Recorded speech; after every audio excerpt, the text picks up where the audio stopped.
Continuing on here with our study of vectors. So we've already dealt with some of the basics here, the idea of vector components, breaking vectors into their x and y components, and also being able to put them back together.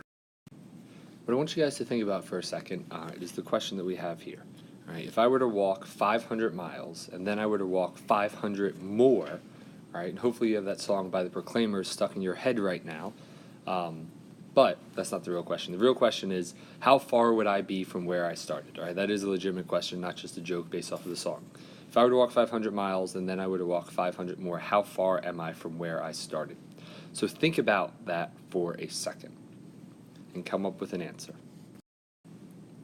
And the answer is here, how far we are from where we started, a giant question mark. Okay? We can't actually know, and here's why. It all depends on how we walk. So maybe we walk 500 miles that way, turn around and walk 500 miles back. Well, then my displacement is 0. Maybe we walk 500 miles that way, okay, and then we walk 500 additional miles in that direction, and then my displacement is going to be 1,000 miles. Or maybe it's something in between. Maybe we go like that and that. Maybe we go like that and that. All right? There's an infinite number of options of how we could walk. And depending on what we do, okay, how far we are from where we started is not going to be as simple as just adding 500 and 500. So this idea really gets at a very important thing about vectors, and that is that vectors cannot be added like normal numbers, like scalars. All right? We can still add them together, but there's a special way that we need to do it, and it all comes down to the key thing about vectors, which is that direction matters. Okay? So the direction of those vectors will affect what the answer is when we go and add them. So if we have these two vectors that we're combining, all right, let's say they're two displacement vectors. It's going to work for any kind of vector, but for now, let's just focus on displacement vectors because I think that's the easiest thing to understand conceptually. If we have those two vectors, our displacement would be that vector, going from where we started to where we finished. If we had those two, our displacement would be that vector. If it was those two, it would be that vector. So the actual answer for our displacement is going to depend on the two vectors, even though all of these vectors have the same magnitude. So we've now talked about how adding vectors is not the same as adding regular numbers. Okay, we know that we can't just add them up. All right. So how exactly are we going to go about adding them? So we have this example here with two vectors. In this case, it's 10 newtons and 10 newtons. So they're two force vectors.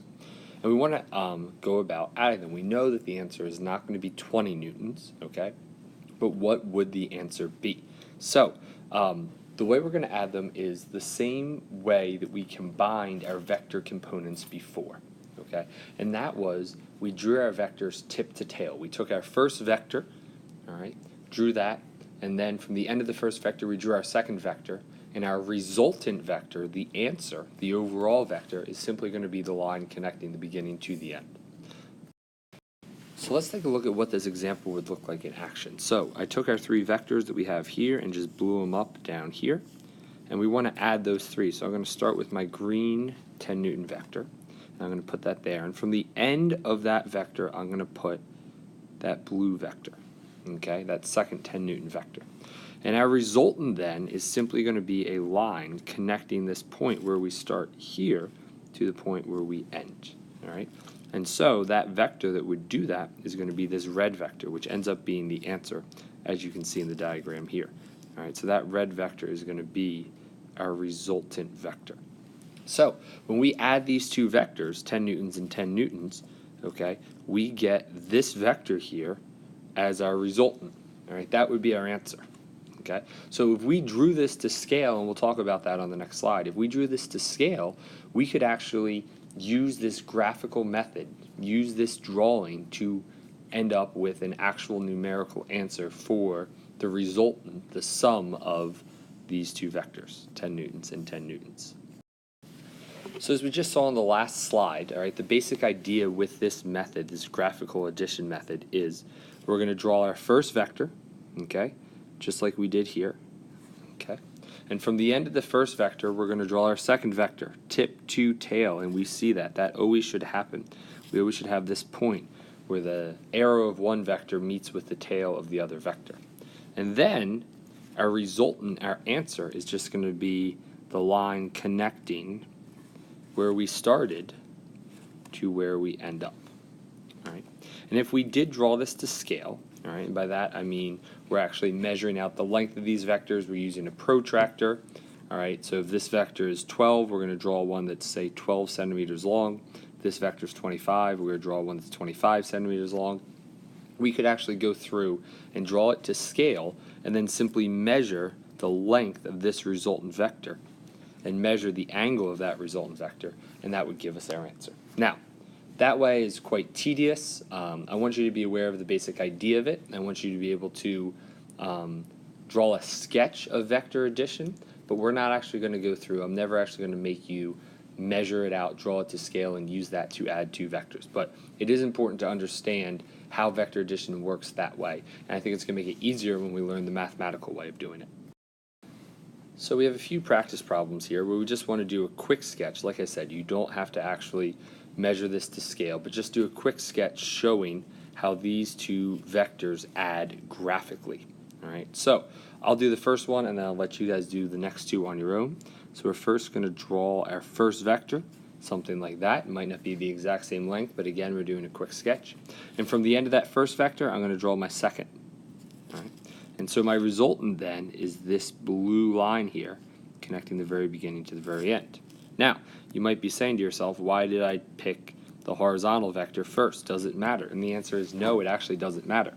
If I had drawn that down vector first, and from the end of that drawn my horizontal, I still end up at the same point here.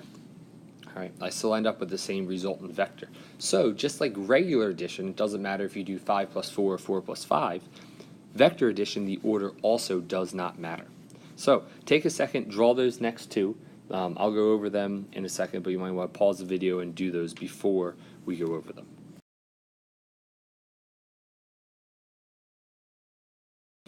All right, moving on to my next one, I'm going to draw my first vector here, so that's going to look something like that.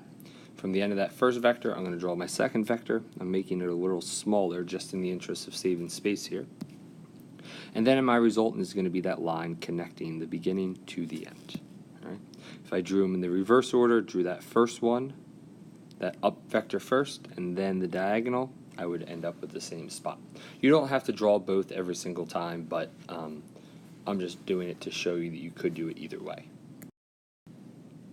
For our last one here, okay, I'm going to draw my first vector there like that. From the end of that first vector, I'm going to draw that second vector like that. Again, I shrunk them down a little bit, and so we end up with the resultant that looks something like that if we had done it in the opposite order, and first draw on that vector, and then that other one, we would have gotten a similar result there. Obviously, these aren't exact drawings, and we're not really going to be concerned with that. I'm not going to make you do this with a ruler and a protractor. As long as you have the right basic shape, the right basic idea, that's going to be our main concern. So let's go ahead and move into the way that we're really going to do these problems, which is mathematically. It's much more precise than doing it just with graphing. That gives us a general idea, but that graphical method, it's difficult to get a very accurate, precise answer with that. So we're going to go ahead and use math. When we're combining these, right, you saw in the last slide, a lot of times we get a combination of vectors that looks something like this.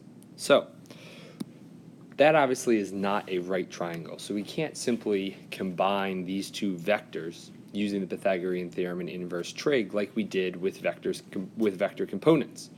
All right, we could use some advanced trig. We can use the law of sines and the law of cosines, and to be perfectly honest with you, if you would like to do that and you're comfortable doing that, that is perfectly okay.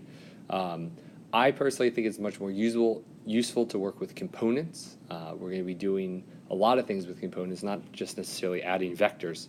So that's why I'm going to teach you a way of adding vectors using vector components, but it's certainly not wrong to use the law of sines or law of cosines. So the way that we're going to learn how to do it is with vector components, all right? And here's why vector components are useful in this situation. Going back to our initial question of what happens if we walk 500 miles and then walk 500 more, how far are we from where we started? I want to look at two special cases of that. The first case is if we walk them both in the same direction. And if that's the case, all right, like what is shown down here, all right, we can just add up those two vectors. And we get an answer of 1,000. If those two vectors are in complete opposite directions, we can add them as well. The only difference is one of them will be negative, but we can still add them and get our correct displacement of 0. So in these two cases, when the vectors are in the exact same direction, they're parallel, or when they're in complete opposite directions, which we sometimes refer to as anti-parallel, we can simply add them like regular numbers, okay? We can't do that when they're at weird angles like this and that. So if we can split our vectors into components, we can work with those components. We can add those x components because they're all going to be either in the exact same direction, parallel, or complete opposite directions, anti-parallel. And same thing with the y vectors.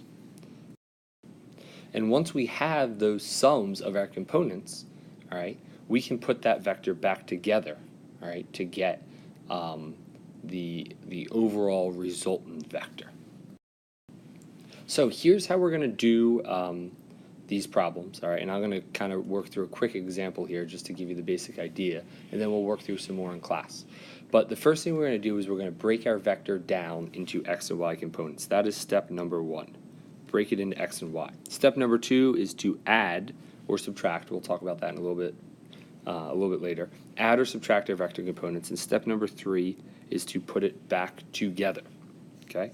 So let's say we have these two vectors here, and I'm just going to make up some numbers here to make things go a little bit quicker. But we have these two vectors, and let's say we want to add them.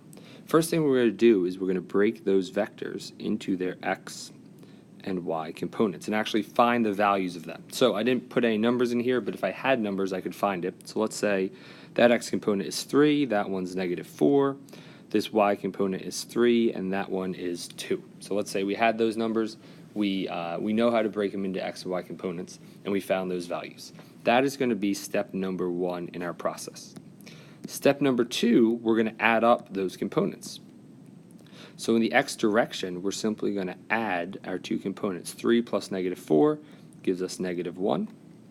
And in the y direction, 3 plus 2 gives us 5. All right, so those are our overall x and y components. Okay, and then we're going to put those components back together. So here is my x component of -1. There is my y component of 5. And my overall vector then, that hypotenuse, is what I want to find. So I could then use Pythagorean theorem, and I could use inverse trig to put it back together to solve for the value of that hypotenuse, the magnitude, and to solve for that angle, which represents the direction. Okay, so that's the basic idea. We will work through some problems, but I want you to just think about the basic idea. These problems can be tedious, they can be slightly annoying. However, the process is not complicated. All right, it's really 3 steps. Break it down into x and y components, add those components, and then put it back together. That's got to be your process every single time when we're adding vectors using math.